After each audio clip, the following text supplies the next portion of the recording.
YCP విడుదల చేసిన ఎన్నికల మేనిఫెస్టో అన్ని వర్గాల ప్రజలకు మేలు చేసేలా ఉందని అరకు వైసీపీ ఎమ్మెల్యే అభ్యర్థి రేగం మత్స్యలింగం అన్నారు. ఆదివారం అరకులో వైఎస్ఆర్సీపీ మేనిఫెస్టోను ఆ పార్టీ విడుదల చేశారు.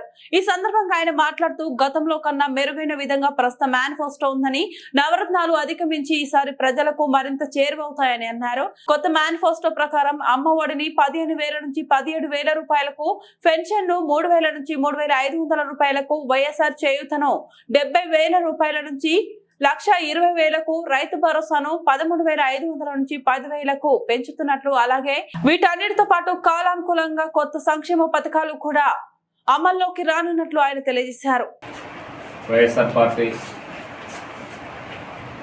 ముఖ్యమైనటువంటి నాయకులకు, అలాగే పత్రికా మిత్రులకు అందరికీ నమస్కారం. మరి ఈరోజు నిన్న జగనన్న గారు వైఎస్ఆర్ పార్టీ సంబంధించి రేపు రాబోయేటటువంటి ప్రభుత్వంలో మేనిఫెస్టో అనేటటువంటిది రిలీజ్ చేయడం అనేటువంటిది జరిగింది.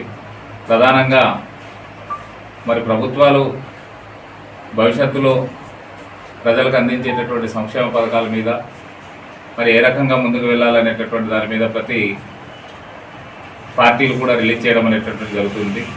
అదే తరుణంలో గతంలో మీరు చూశారు 2014లో కానీ